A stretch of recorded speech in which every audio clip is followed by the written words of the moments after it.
Hello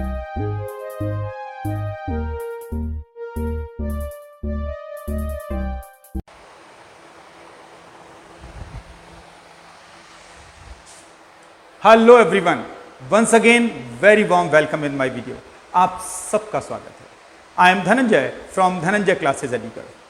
जैसा कि मेरे रेगुलर व्यूअर्स जानते हैं कि मेरा आजकल डिस्कशन चल रहा है इलेक्ट्रोकेमिस्ट्री को लेकर और इलेक्ट्रोकेमिस्ट्री के भी नर्स इक्वेशन को लेकर।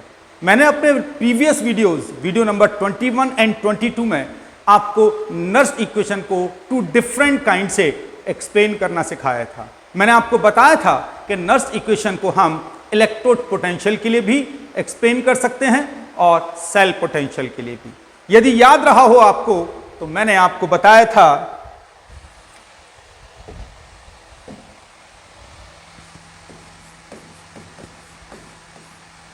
नर्स समीकरण को लेकर, और इंग्लिश में हमने इसे कहा था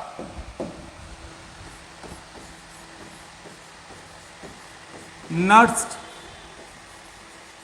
इक्वेशन। उम्मीद है आप लोगों को याद रहा होगा। और ये 2 टाइप से डिजाइन हुई थी। आइए उन दोनों टाइप्स को भी पहले क्लियर कर लेते हैं, किस किस टाइप से हमने इसको डिजाइन किया था। The first one was for sale, नहीं, पहले अपन लेंगे इलेक्ट्रोड पोटेंशियल के लिए।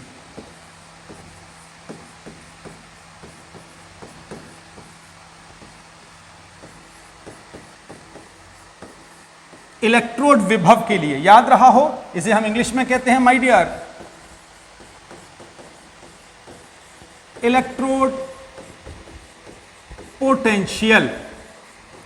और क्या थी इक्वेशन, यदि वापस कहूंगा याद रहा हो तो दैट वाज, सपोज इलेक्ट्रोड हम जिंक ले रहे हैं तो E Z N is equal होगा E Z N not minus 2.303 RT upon NF log 1 upon,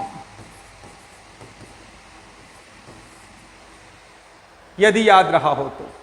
अब आप कहेंगे 1 क्यों रख दिया, तो बता चुका हूं आपको, हमेशा सॉलिड का हम जब भी कभी एक तरीके ये मोलर कंसंट्रेशन लेते हैं वो हमेशा 1 ले लेते हैं।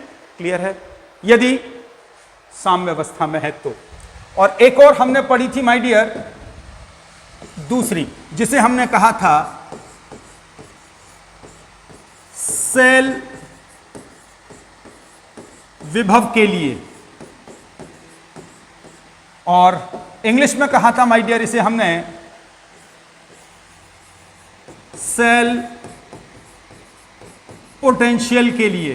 क्या, नर्स इक्वेशन। और वो हमने एग्जाम्पल में क्या लिया था, यदि आपने वीडियो नंबर मेरा 22 देखा है तो आपको बड़े अच्छे से पता होगा। मैंने सेल विभव में जो इक्वेशन ली थी वो गैल्वनीय सेल की ली थी।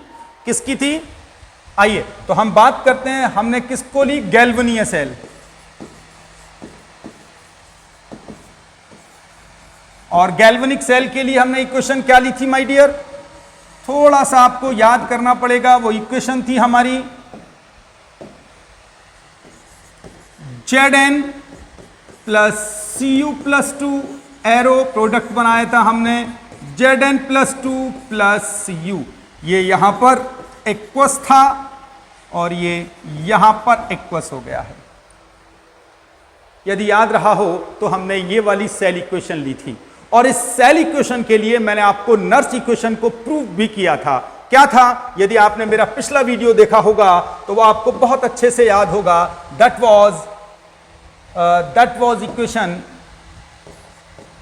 ई cell is equal E cell not minus 2.303 RT upon NF log, याद करिएगा मेरे साथ, Cu Zn+2 अपॉन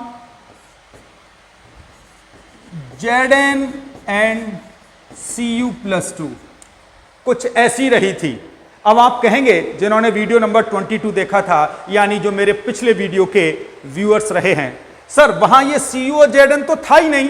यस, वहां मैंने आपको बताया था, क्योंकि इक्वेशन साम्य में है और साम्य अवस्था में किसी भी सॉलिड की मोलर कंसंट्रेशन सदैव 1 ले ली जाती है। आपको बताया था वहां, तो वहां पर मैंने क्या किया था, वहां पर Cu की एक्टिव मास और Zn की एक्टिव मास को बराबर कर दिया था माय डियर 1 के। तो जो आप कह रहे हैं, जो आप सोच रहे हैं, वो सही है।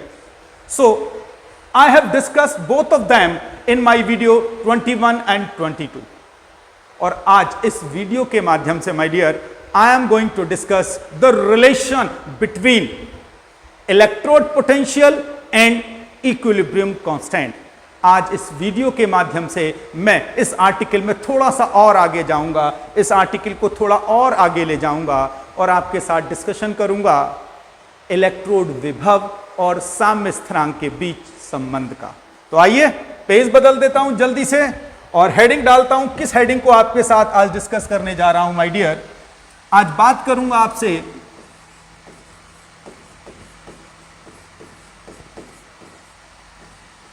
इलेक्ट्रोड विभव व साम्य स्थिरांक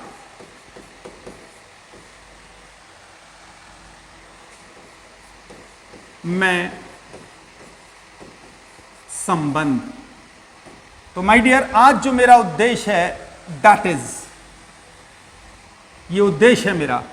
और जो मेरे इंग्लिश व्यूअर्स हैं, यानी कि जो CBSE ICSE बोर्ड के हैं, उनके लिए लिखूंगा यहां पर, देख लें, यानी कि रिलेशन बिटवीन इलेक्ट्रोड पोटेंशियल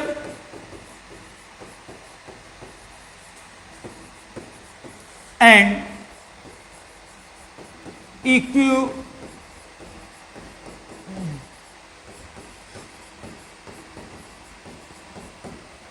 तो आज मेरा जो एक संबंध होगा वो इक्विलिब्रियम कांस्टेंट यानी साम्य स्थिरांक और इलेक्ट्रोड विभव यानी इलेक्ट्रोड पोटेंशियल, इन दोनों के बीच रिलेशन डेवलप करना। तो आइए सबसे पहले मान लेता हूं,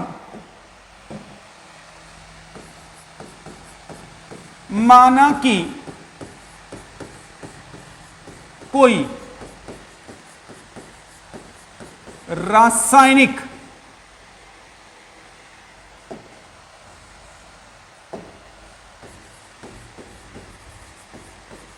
वैद्युत रासायनिक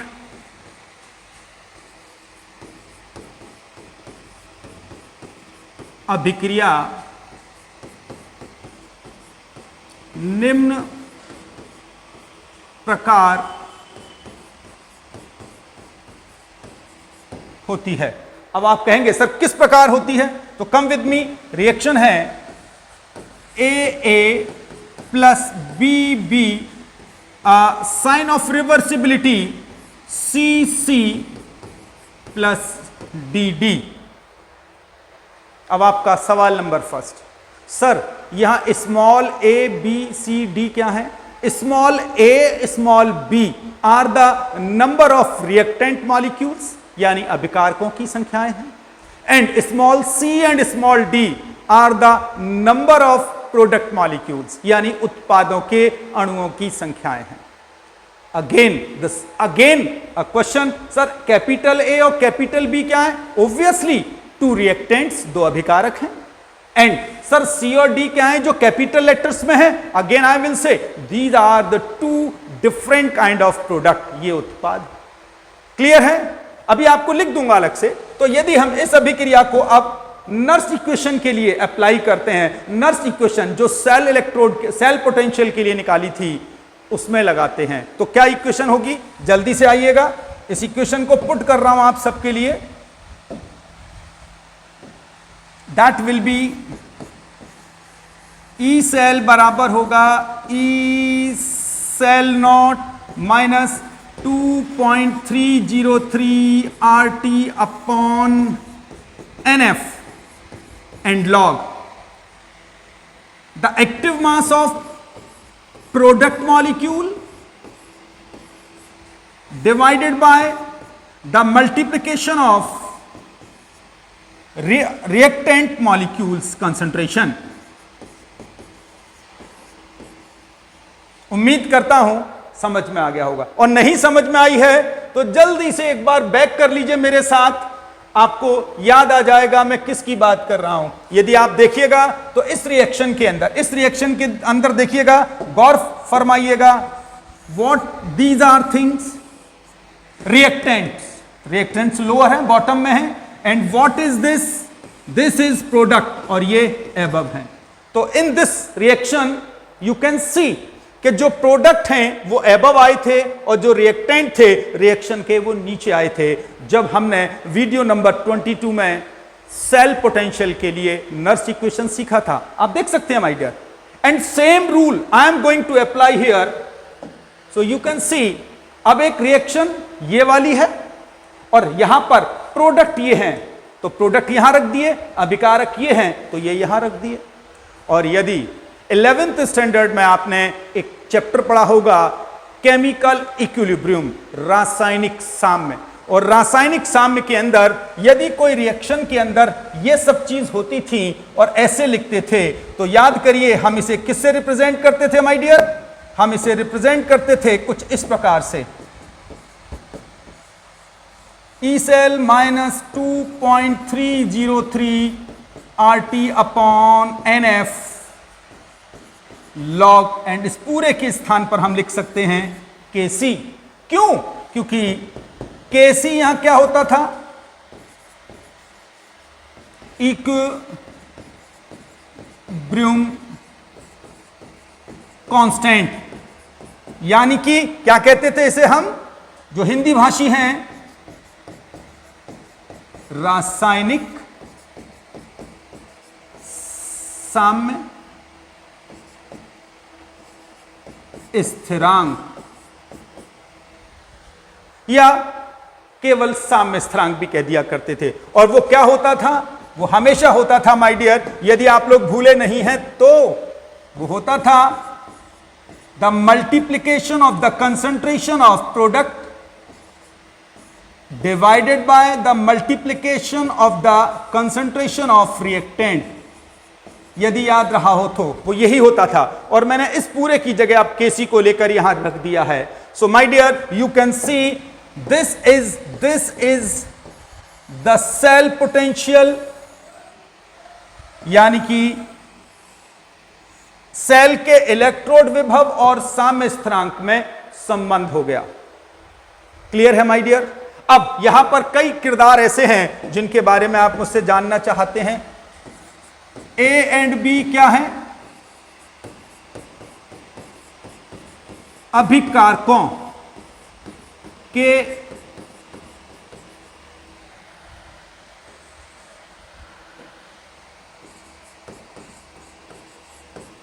मोलों की संख्या। सर C और D क्या है? उत्पाद के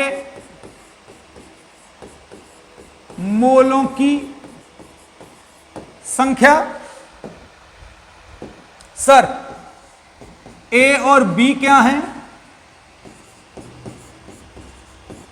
कोई तो अभिकारक हैं, कुछ भी हो सकते हैं, वो डिपेंड करेगा हमारा न्यूमेरिकल सेक्शन वाला एग्जामिनर क्या मानना चाहता है।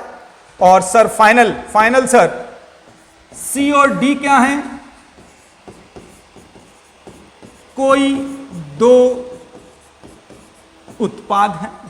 तो उम्मीद करता हूं अब इस रिएक्शन के अंदर, ये जो रिएक्शन आप देख रहे हैं माय डियर, इस रिएक्शन के अंदर जितने भी किरदार आए हैं आपने समझने की कोशिश की है व्हाट दे आर एग्जैक्टली।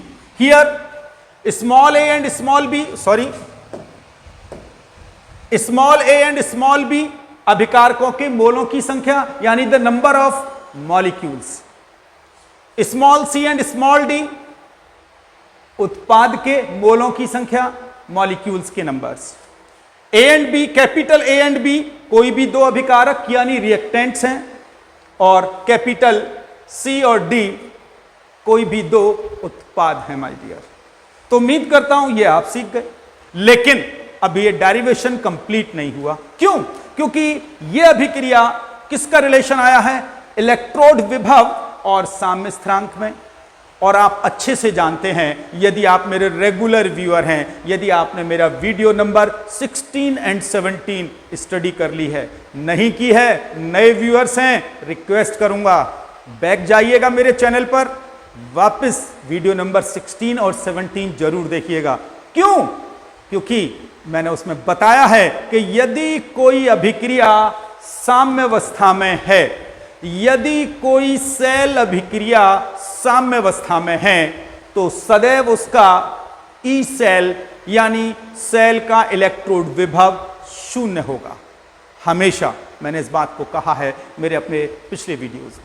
तो रिक्वेस्ट कर रहा हूं माय डियर, और जो रेगुलर व्यूअर्स हैं मुझे उनसे रिक्वेस्ट करने की जरूरत नहीं है, क्योंकि वो अब अच्छे से जानते हैं कि यदि कोई सेल रिएक्शन इक्विलिब्रियम में हो, साम्यावस्था में हो, तो उस सेल का इलेक्ट्रोड पोटेंशियल सदैव सदैव जीरो होता है माय डियर। तो आगे बढ़ जाता हूं।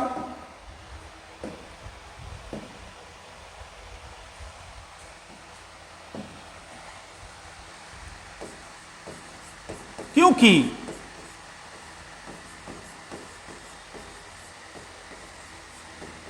सेल अभिक्रिया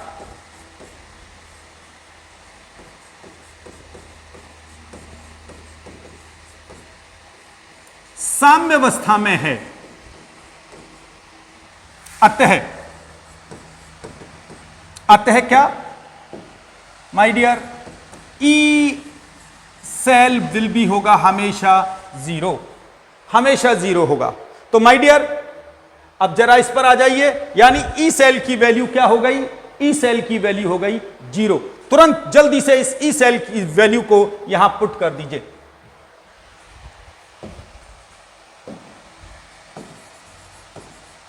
Hence, by putting the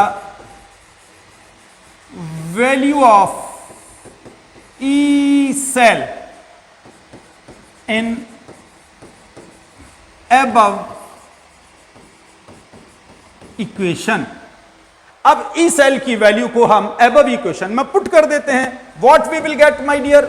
We will get 0 is equal E cell naught minus 2.303 RT upon NF and log Kc।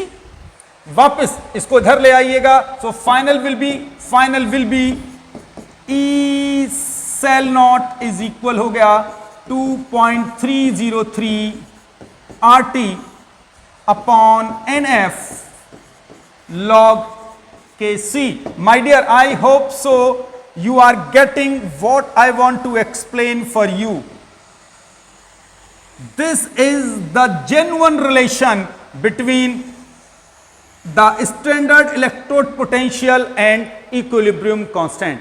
अब ये जो संबंध आया है, ये मानक इलेक्ट्रोड विभव और साम्य स्थिरांक का है, जबकि जो पिछला रिलेशन आपने देखा था मेरे साथ, ये सेल के इलेक्ट्रोड विभव और साम्य स्थिरांक का है। लेकिन ये इक्वेशन हम यूज नहीं कर सकते न्यूमेरिकल में, कारण क्योंकि यदि सेल इक्विलिब्रियम में है, साम्यावस्था में है, तो ये वैल्यू हमेशा जीरो होगी। तो माय डियर, हम जल्दी से वापस इस पर आ जाते हैं। अब आप जानना चाहेंगे, सर ये सारे जो हमने यूज किए हैं इनको एक बार बता दीजिए। तो आइए एक एक करके सबको आपके सामने लिखता हूं। यहां पर सबसे पहले बात करूंगा, यहां पर कौन क्या है? ई सेल नॉट क्या है? Standard electrode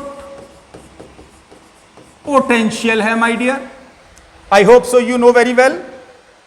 Sir, what is R? R is equal gas constant, और मेरे पिछले व्यूअर्स हैं तो इसकी वैल्यू भी पता होगी। The value of that was 8.314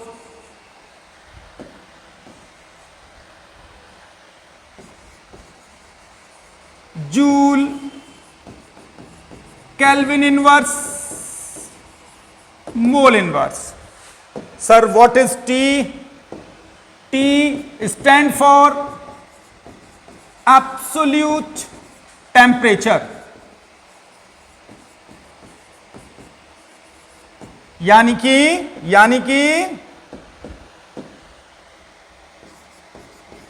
परम ताप। और वो कितना रखना है आपको? 298 केल्विन। और गैस नियतांक, इसे हिंदी में भी लिख लीजिए जिससे मेरे हिंदी भाषी व्यूअर्स परेशान ना हो। नियतांक सर यहां n क्या है? पहले भी डिस्कशन हो चुका है my dear. n is number of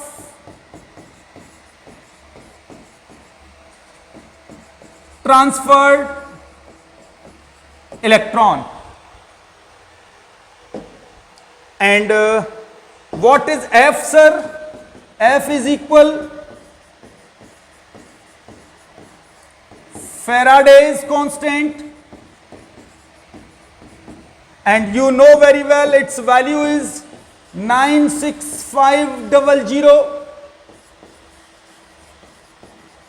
Coulomb पर मोल। याद आ गया होगा। And the final you want to know, sir, what is Kc in this equation? And Kc is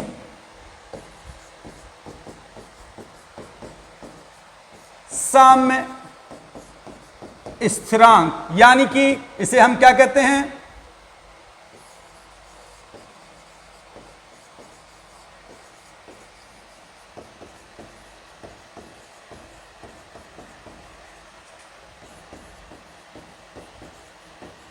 chemical equilibrium constant. तो उम्मीद करता हूं माय डियर अब आपको सेल के मानक इलेक्ट्रोड विभव और साम्य स्थिरांक में क्या रिलेशन है वो क्लियर हो गया होगा। और यहां R गैस नियतांक है, T परम ताप है, N नंबर ऑफ इलेक्ट्रॉन है जो हमारी रिएक्शन में ट्रांसफर्ड हुए हैं फॉर ऑक्सीडेशन एंड रिडक्शन। ऑक्सीकरण और अपचयन की जो क्रिया हुई है हमारी, यदि भूल गए हो तो you can see my dear इस रिएक्शन में कितने इलेक्ट्रॉन ट्रांसफर हुए, किसने किसको कितने इलेक्ट्रॉन दिए या लिए, वो कहलाते हैं small n। So this is small n and Kc साम्य स्थिरांक। तो उम्मीद करता हूं माय डियर इस वीडियो के माध्यम से अब आपने साम्य स्थिरांक का संबंध सेल के मानक इलेक्ट्रोड विभव और इलेक्ट्रोड विभव दोनों से सीख लिया है। तो माय डियर आज अपनी वाणी को यहीं विराम दूंगा। फिर एक नई वीडियो के साथ, एक नए आर्टिकल के साथ आपके साथ जल्दी ही जुड़ूंगा। तब तक के लिए नमस्कार। Thank you very much for watching this video.